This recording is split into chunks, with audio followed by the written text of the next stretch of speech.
Good morning, Erin. Morning. Thank you for being here this morning, Erin Cavanaugh, running for a 3-year term on the school board, and excited that you've taken the time to come and talk to me, and so the voters of the town can have a little better understanding of who you are and what your goals are for the school board. And so let's start with you telling us a little bit about something about yourself that would surprise us. Sure. Well, this is a really tough question. I think I'm really an open book. I don't tend to hold much back. So in terms of something that's relevant for school board candidacy, I think maybe it's surprising that I've been involved in school district issues for a lot longer than I've been on the school board.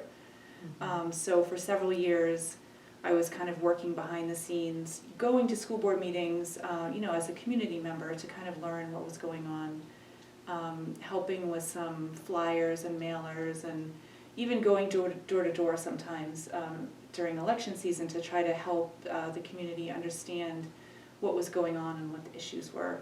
And I really realized that I was kind of passionate about it when there was a push to close the grade school. And that's when I really understood that I wanted to be involved and I should be involved. So I decided to run for school board. Wow. Well, and the word that I was thinking of as you were talking about your involvement before even being on the school board was passionate.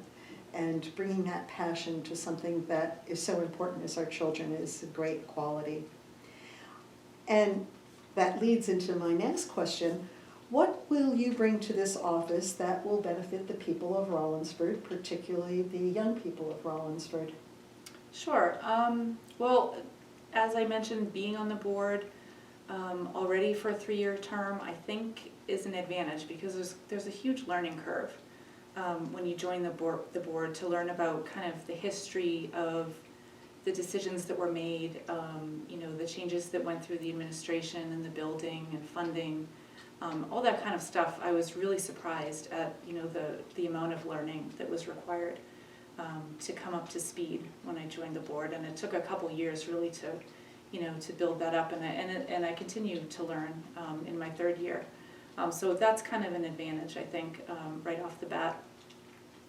Also, in my professional life, I'm the director of marketing for a software company. I've been doing that for around 20 years. So that kind of brings my experience in business and leadership, working with a team, managing a budget. I have a pretty substantial budget that I manage for my company, and that's something that we're working on the school board as well, of course. And being in marketing for technology, a lot of what's involved is taking complex technical ideas and kind of distilling them down for potential customers so that they can understand the pros and cons of, in my case, software that we're selling. But it translates as well, I think, to communicating school district ideas, which are really complicated and ever-changing, and really important for the community to understand. So I think that's something that I can bring and contribute. And finally, I have 2 kids in the school system. I have a daughter who's in the grade school and another who's at the middle school now, and she'll be at the high school next year. So as a parent with kids in the schools, I have insight into sort of what's happening on a day-to-day basis. I have a lot of contact with teachers and parents and students just by virtue of that. So I think that's an advantage as well. I think you already touched on your reason for getting involved with the school board is to keep the Rollinsford grade school alive and well and open. And so I think I'm going to probe and ask another question that I think is important to people who have children and people who are curious about school board members, and that is your preference around the children in 6th grade going to Marshwood or staying at RGS. And where do you stand on that? How was it for your child, and what are your thoughts about that? Well, I'll start with the transition for my daughter. It was pretty seamless. Honestly, I think the biggest challenge for her was getting up at 5:30 in the morning to be catching the bus kind of in the dark, during the winter anyway, in the morning. I think that was the biggest challenge for her. Academically, it's been a smooth transition. She has done well socially. She's made friends with Marshwood kids, and she's kept in touch with her good friends here in Rollinsford. So it's been a really great experience, and I've been over the moon impressed with the Marshwood system. And I know that the administration here at RGS has been working with the Marshwood team to make that transition better. And every year they're doing a better job of it. So I think it was probably easier for my daughter and her peers than perhaps years past when they were just starting the transition. In terms of 6th grade moving to Marshwood, I'm not for it. While I think the Marshwood system is fantastic, I think that the Rollinsford Grade School is exemplary. It's great to have our kids stay young for one more year in a small school, which is so unique. They have their whole lives to be out there in the world and in larger environments. And academically, I think they're doing just as well at RGS as they would at Marshwood. And really, the bottom line comes down to the cost. It would be, right now, an extra $323,000 to send 6th grade to Marshwood.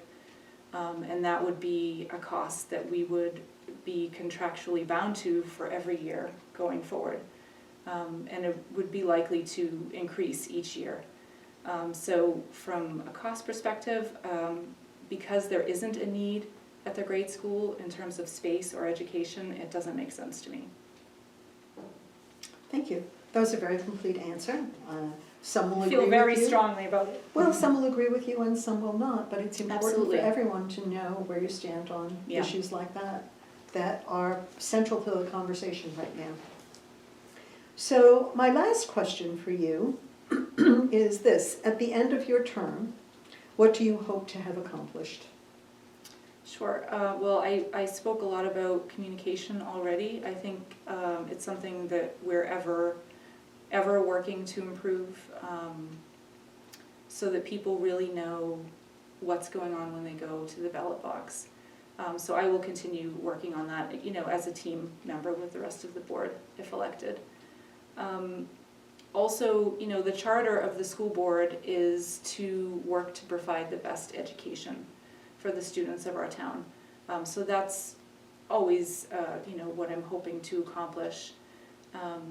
But, the world is a lot different than it was 5, 10, 15 years ago. There are new concerns that the administration is faced with, especially around safety and security of the building for the staff and for the students. It's really important, and it's also unfortunate that we have to think about it at all. But there's been a shift in focus on that in the past several years, necessarily so. So that's a big goal for me and for the board as well, to continue to work with the administration and take their recommendations and put the measures in place that we need to make sure that the building is secure.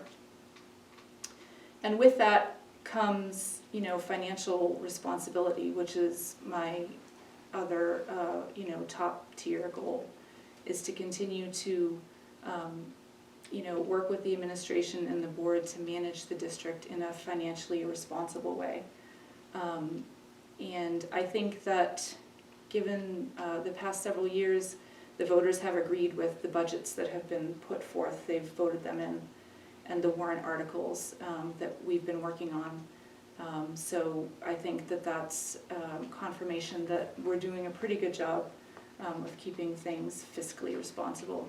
And, at the end of the day, I'm a taxpayer too, so I'm thinking about these things and wanting to, protect property values and also keep our taxes down. So that's kind of my priorities in a nutshell for the next few years. Great, well, thank you. As a member of the Budget Committee, I was able to witness some of that firsthand this year and appreciate how hard the job is and how much effort you all put into sharpening the pencils and keeping it all manageable. And so, and from what I understand, I don't have children, I just moved here a few years ago, I don't have children in the school system, but from everyone I've talked to, they are so thrilled about the education children get at Rollinsford Grade School. Yeah. So thanks for the part that you play in that. So these interviews are going to be available both at the town website and the public library website. So if Great. there are people that want to hear what you have to say, direct them to the website. These should Okay. be up by at least the end of next week. They should be up and available. And I hope you will plan to attend the candidates meet and greet that will be held here on March 3rd from 6 p.m. to 7:30 here at the library. And your name is on the ballot. We've been interviewing people today who are both running for the Rollinsford Water Sewer District and for offices in town government. And your name is going to appear on the ballot on Tuesday, March 10th, Yes. on the elections on that day. So good luck with that. Thank you. And thank you so much for being here to interview today, for people to get to know you, and also for taking time out of your busy life to do something for this community. It's really a wonderful thing. Thank you. Well, it's my pleasure. Thanks for the opportunity.